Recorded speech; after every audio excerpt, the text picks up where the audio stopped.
Hey guys, this is Cam for 15, back at it yet again on another video on Cam for 15 Talk Sports. And we're here. I know it's a week later, but we're back with the AFC and NFC championship game recap. I know we could have did it last week, but I was busy last week with a lot of homework. Me too. And then we're also doing our Super Bowl prediction video. And we'll probably the following week, we'll have to come up with something, think about doing a Super Bowl recap of the game and give our thoughts and everything and stuff like that. So yeah, but let's start out with the championship weekend of last week. I feel like I should save this game for last, and that's the Bengals Chiefs. So we're going to talk about 49ers Rams. Now, this game was a very close game, and I figured the Rams would win. I believe I called the Rams would win because I just felt like this time they would get over the hump. But this game was just back and forth, and it was truly a defensive battle until LA essentially figured out how to stop. They stopped them all day long. But till the LA offense essentially broke through and took the lead because Cooper Kupp is just, my God, that's the reason why he's the player of the year from the NFL awards. I think he should have won MVP, but that's a topic for another day. But Matthew Stafford, he almost had another pick that could have sealed the deal, and I think that would have sealed the deal, but the 49ers defender dropped it at the worst time possible. But other than that, I thought Matthew Stafford had a pretty efficient game. Cooper Kupp again killed the 49ers, and the defense was obviously doing its thing, and especially after they just continued to stop the 49ers offense, which was just stopping that run and forcing Jimmy Garoppolo to become, a passer. That's when they kind of had them. And the 49ers just had to play essentially defensive football. And Jimmy Garoppolo showed what he is capable of, and you can't trust that guy. And that's why that guy's going to probably be out of town next year. Jimmy Garoppolo, he was 16 for 30 for 232 yards, 2 TDs and 1 pick. The 1 pick was the worst pick because that essentially sealed the game on their drive to look to potentially either tie or take the lead and win the game and go to the Super Bowl. But that pick threw it away, game over, and stuff like that. But yeah, that was just my thoughts on the game. I was pretty much the same with me too. I mean, 49ers they came out like gangbusters. They were playing 49ers football. Jimmy Garoppolo wasn't really doing anything more than what he has been doing in the past. But one thing I did notice is that the Rams, for the most part, really kept the 49ers from dominating on the ground. Mm-hmm. So although it was one of them things, whereas you do kind of see that the 49ers are dominating, what you didn't really see was that the Rams were actually playing really good football in the sense that they were really holding the 49ers from what they do best. And then when it came to when the Rams woke up, it was basically Cooper Kupp and Odell Beckham Jr. the entire game. I mean, they just couldn't stop them. I mean, those two, I think, had like 20 receptions. Cooper Kupp had 11 receptions. I don't know how much Odell had. I'm looking it up. Yeah. Odell had 9 receptions. Nine receptions. And Cooper Kupp had 2 touchdowns and 142 yards receiving. I mean, you can't let the best wide receiver in football get over 100 yards. And when we get to the predictions of the Super Bowl, I'll touch a little bit more on that. But you can't let the best wide receiver in football get 142 yards and 2 touchdowns. I mean, to me, that was the killer for the 49ers. They couldn't really run the ball in the fourth quarter, whereas Matt Stafford, you found Cooper Kupp consistently throughout the entire game. So The turnovers really didn't hurt the Rams. It just gave them a better knowledge of what to do with the football. Yeah. So Rams did wind up winning the football game, and to me it was a typical NFC slobber knocker. It just happened to be in sunny California. Mm-hmm. But yeah, Rams won the football game. I think I predicted the Rams to win. I believe I did. I've liked the Rams throughout the entire playoffs. I just think that they are a well-balanced football team. And yeah, the 49ers, in the end, the 49ers couldn't run the ball and Jimmy Garoppolo couldn't pull them out of it. Yeah. Just a quick question. Do you think if the 49ers get that one interception they dropped, do you think the 49ers end up winning this game?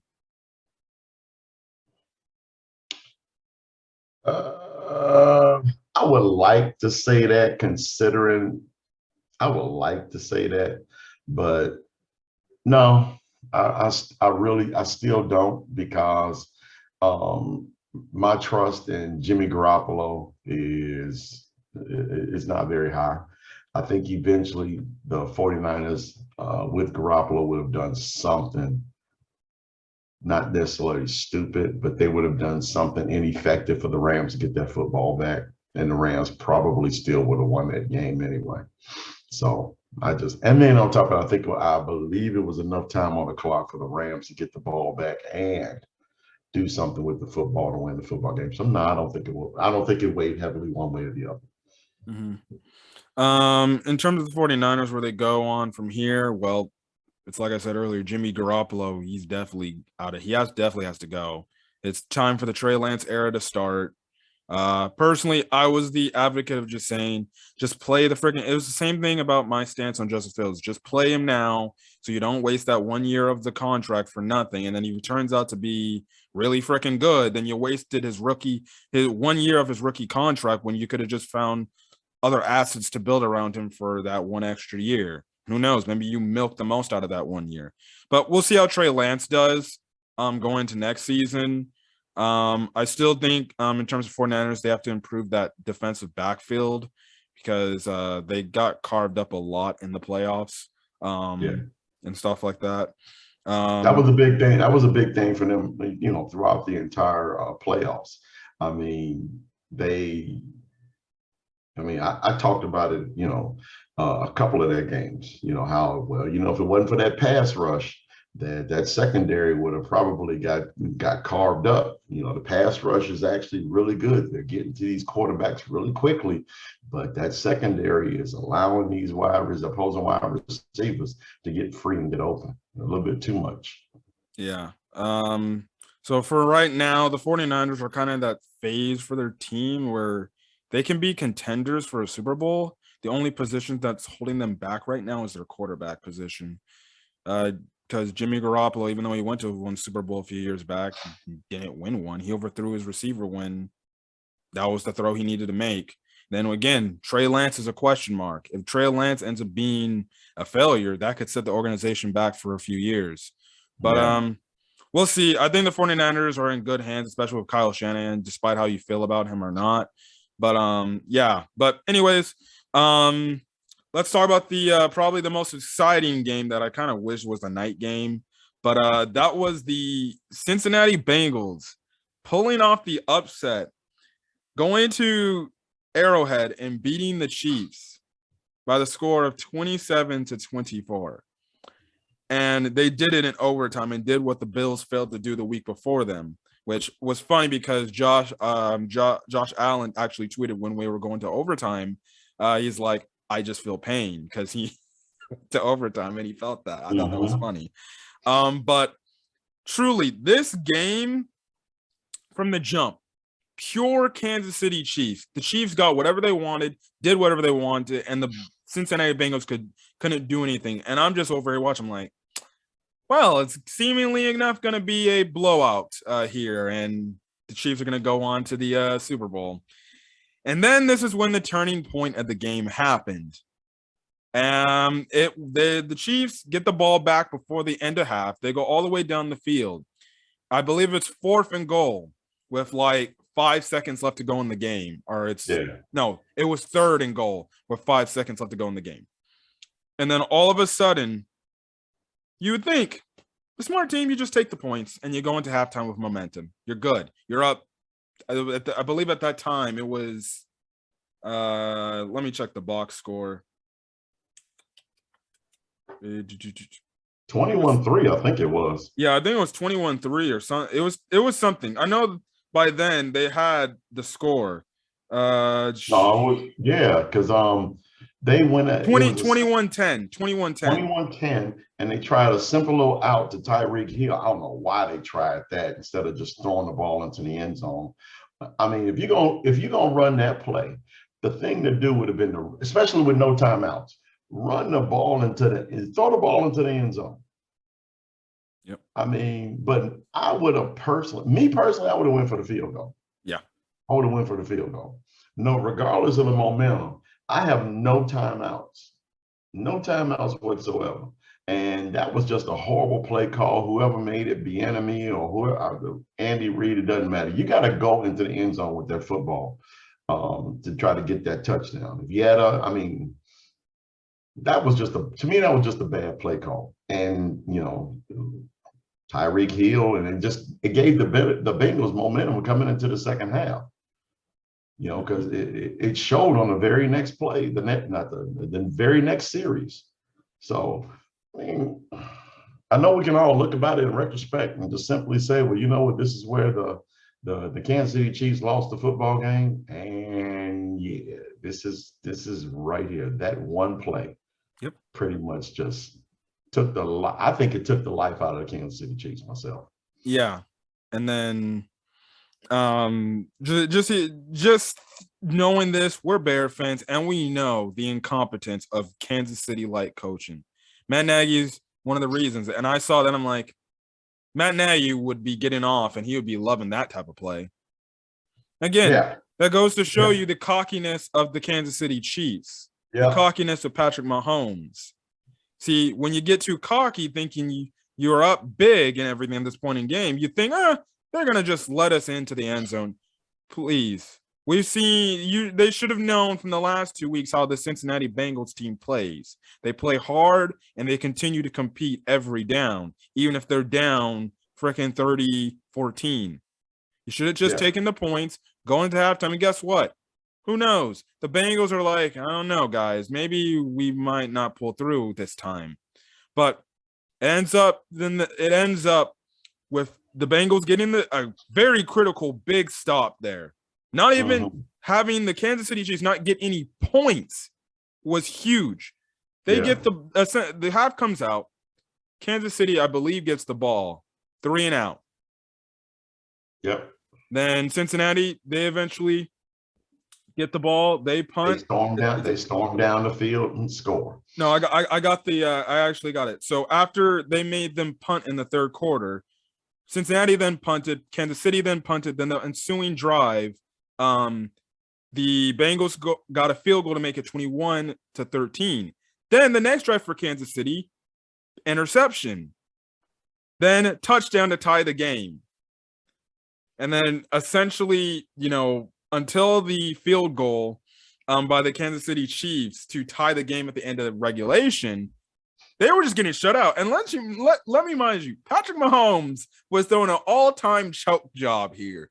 For some reason, he could not do anything. He was getting sacked.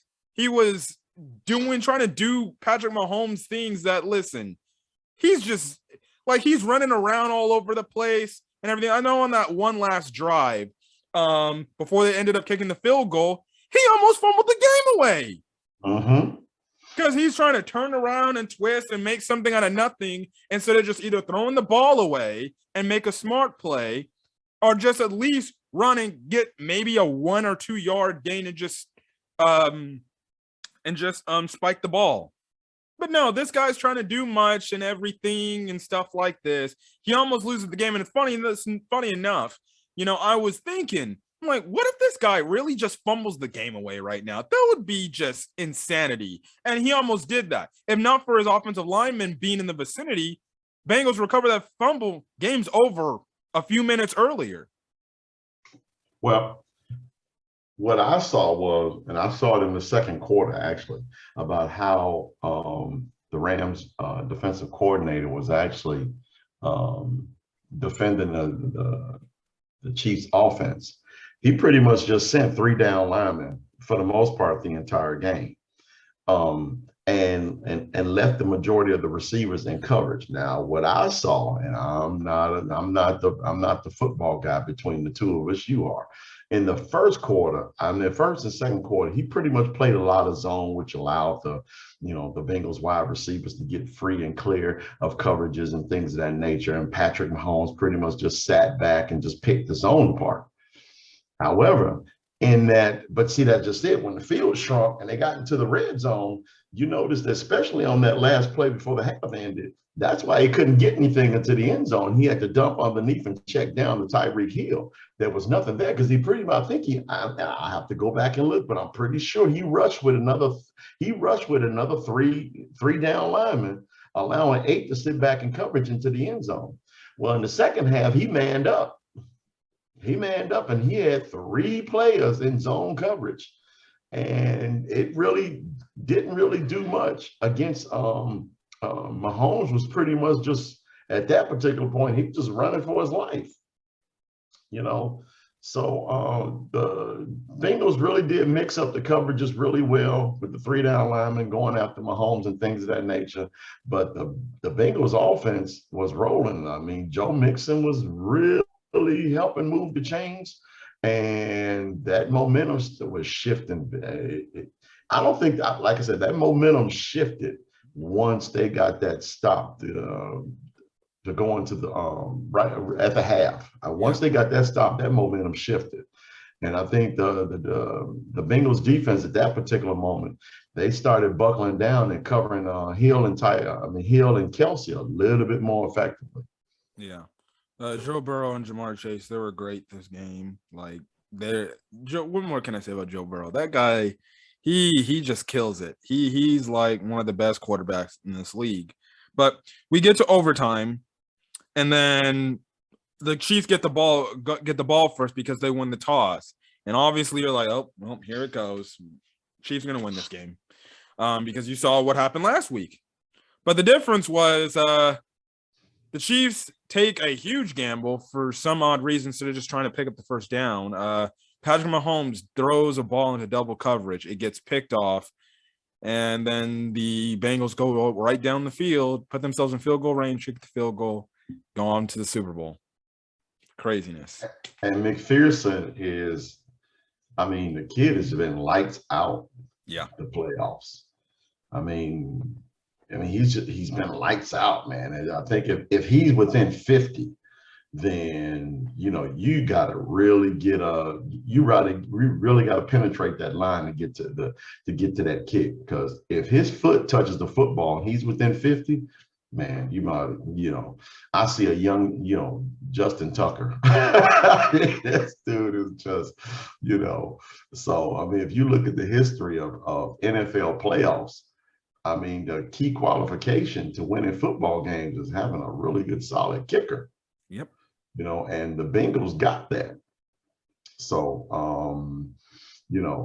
so again, I know we're going to talk about the Rams and Bengals a little bit, later on, but man, if this game comes down to the kicker, then, McPherson is a lock. And the dude is a rookie.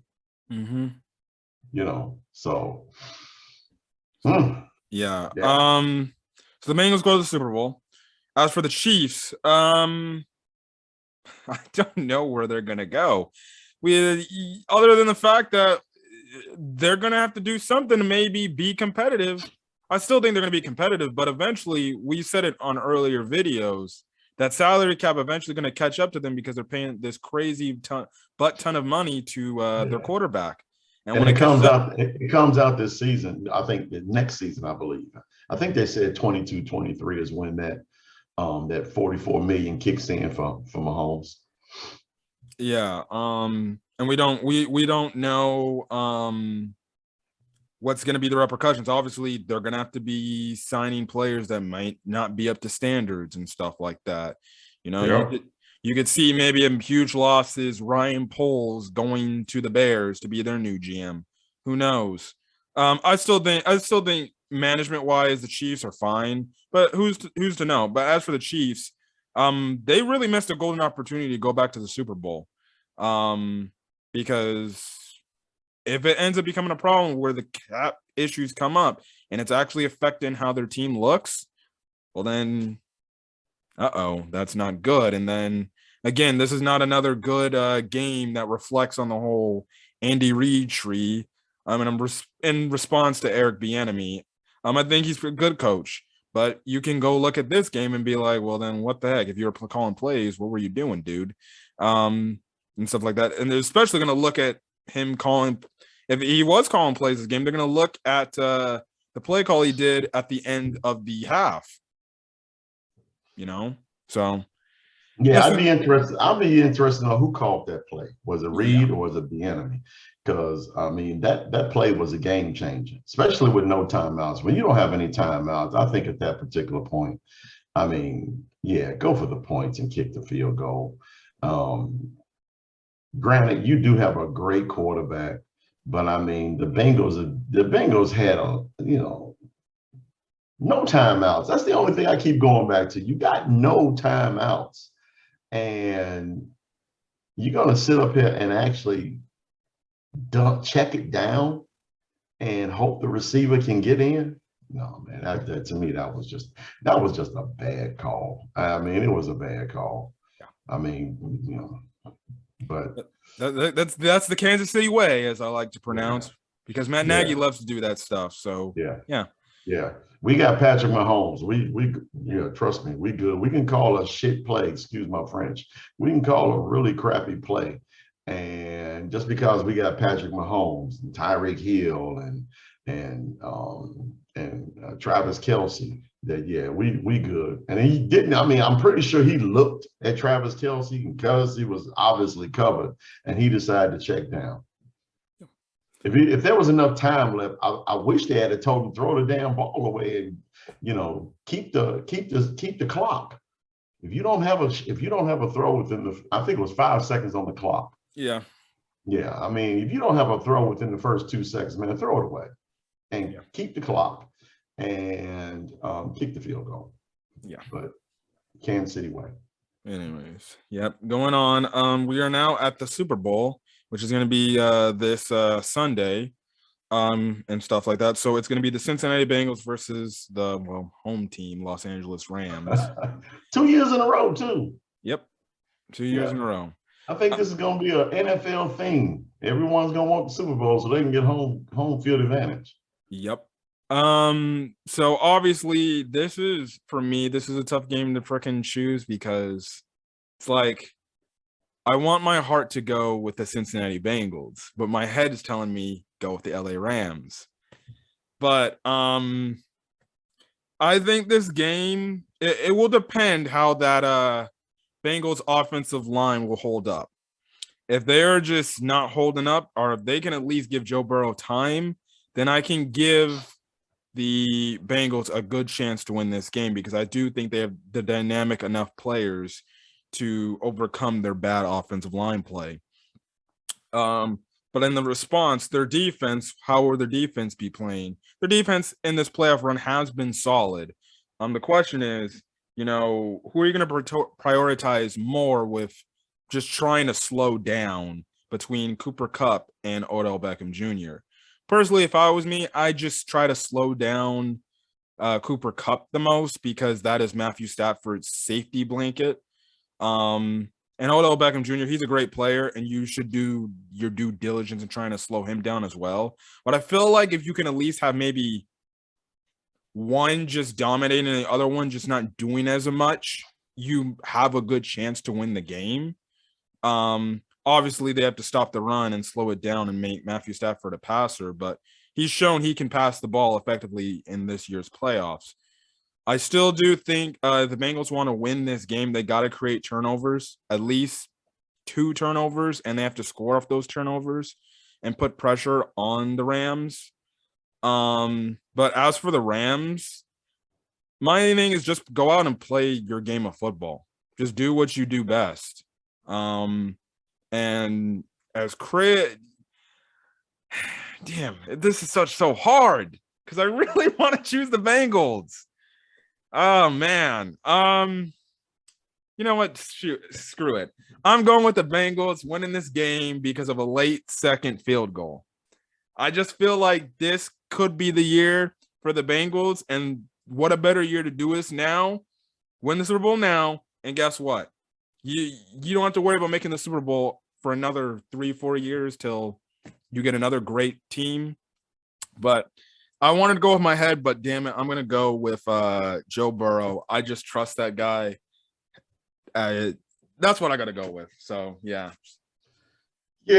Typically when and this is the one thing I wanted more so than anything was a Super Bowl matchup with two good quarterbacks, not one really good one and one average quarterback that just follows the system, and then that guy is responsible for making a throw later on in the game, and it winds up being, one of those things that decide the game, like Jimmy Garoppolo. I really did not want to see Jimmy Garoppolo in the Super Bowl again. I really didn't. So now we got Matthew Stafford and Joe Burrow. Joe Burrow is being, talked about as the next big thing in the NFL, the next great quarterback, which is great. The Bengals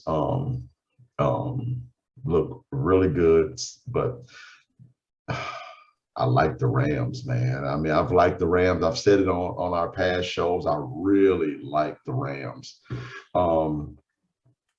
The Rams defensive front, there's a couple things for me. The Rams defensive front against the Bengals O-line.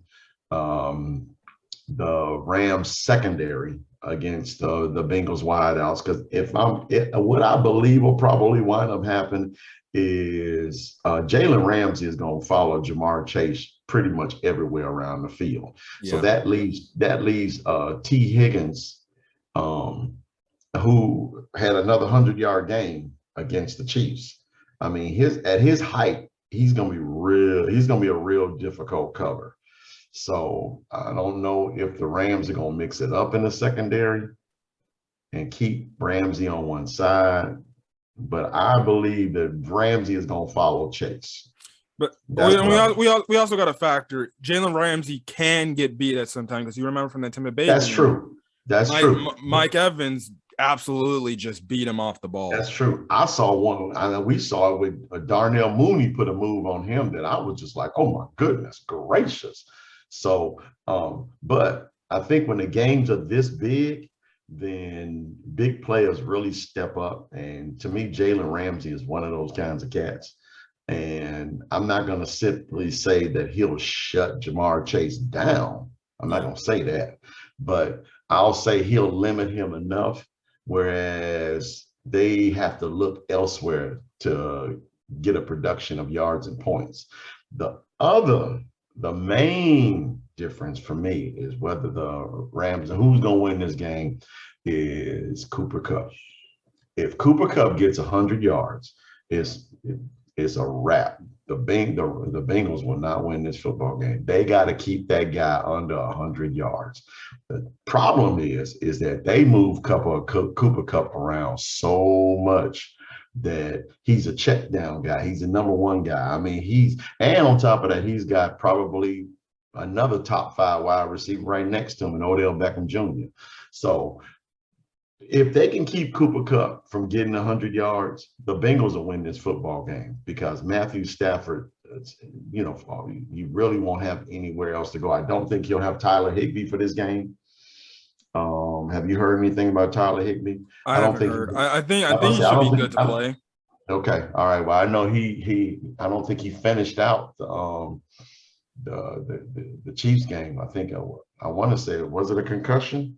No, I think he had some sort of knee injury. Knee injury. So that's gonna be an issue too. But to me, that's the big thing right here. If Cooper Kupp gets 100 yards, Rams win this football game, and I do believe Cooper Kupp will get 100 yards. So I'm gonna say 28-24 Rams.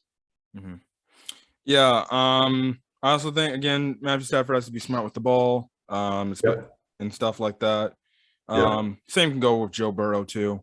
Yeah. But I definitely do think And on plus, this. on top of that, let me say this real quick. The Bengals do not have, the traditional. Well, I shouldn't say traditional. The Bengals don't have that one guy that they're going to follow Cooper Cup around with and try to shore up everywhere else on the field. The Bengals don't have that one guy that can stay in front of Cooper Cup the entire game and keep him down. They're going to have to cover him with a body at all three levels of the field, like similar to how the Buccaneers did Tyreek Hill last year.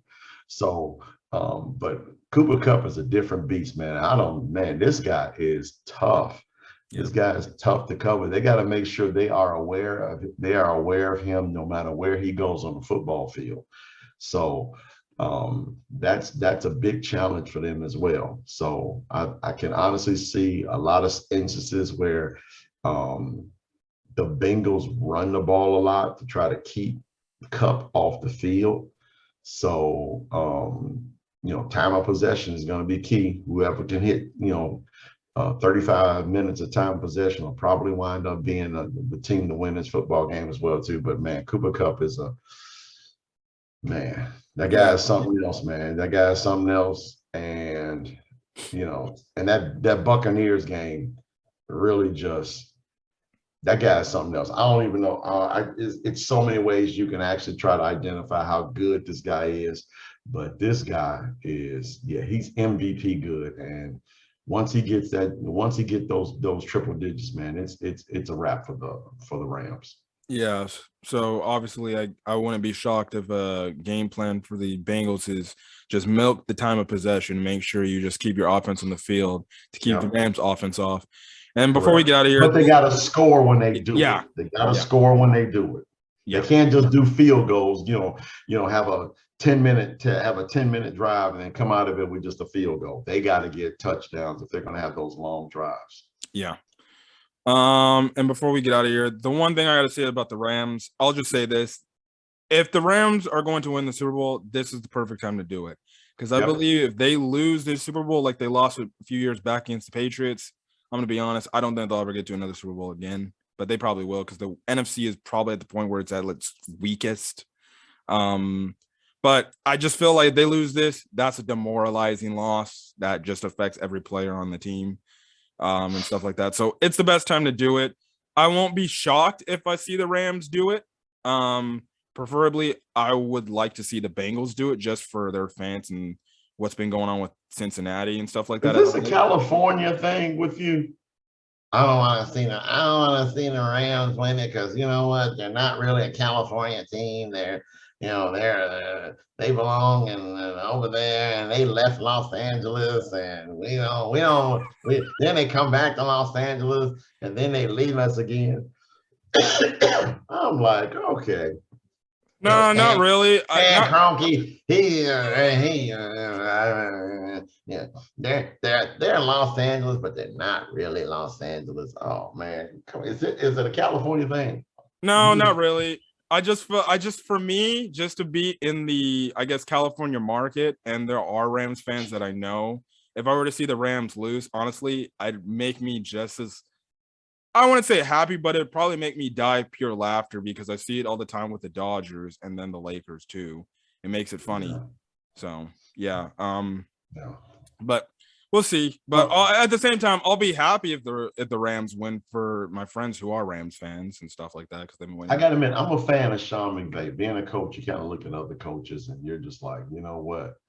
Obviously Nick Saban is number one. So but I like the control and how Sean McVay actually does his thing on the sideline. I mean, he's a true gym rat, as we like to call him.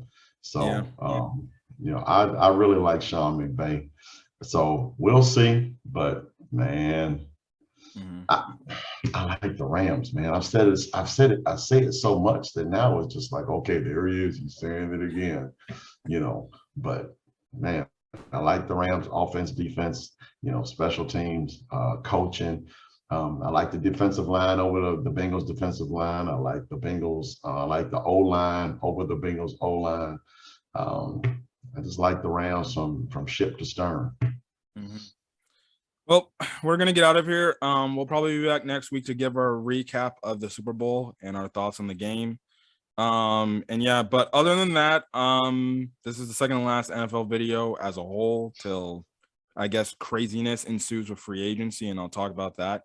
Unless And something really happens crazy in free agency, hey, I'm here, man. yeah, I'm really here. And you know, we were just talking about it off camera about how much we like the look of the new Bears front office. So I can't wait to our first video about that. So yeah, so leave a like, put in the comment section who do you think you're gonna win and stuff like that, and your thoughts on the championship game stuff. Hit the subscribe button.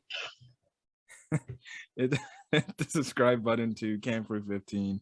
I hit that. I hit that some time ago. I'm hitting like right now. Yeah.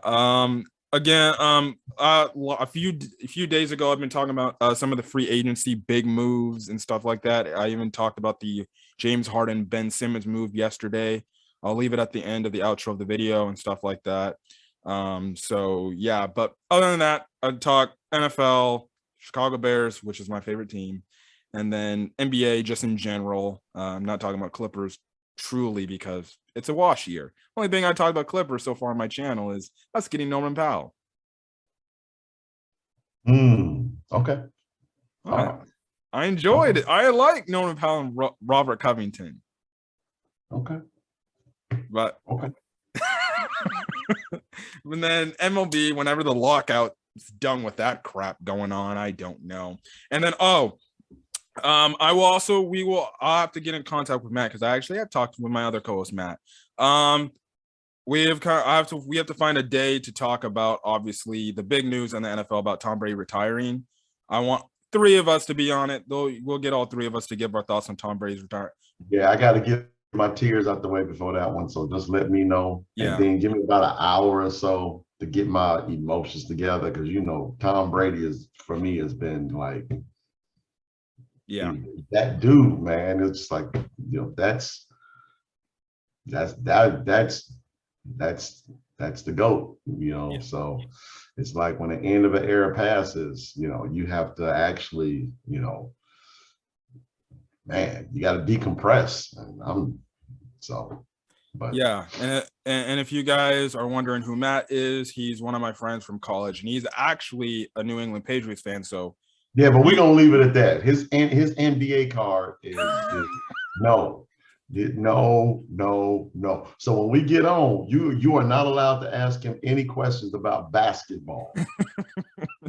None. So man, if you listening, just come with your football hat on, because that basketball hat ain't working.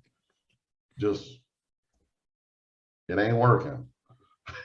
All right, guys, we'll be back at another point in time. But other than that, guys, hopefully you guys have a great rest of your day or night whenever you're watching this video. Until then, guys, stay safe out there. See you guys later in the next video. Peace. Later.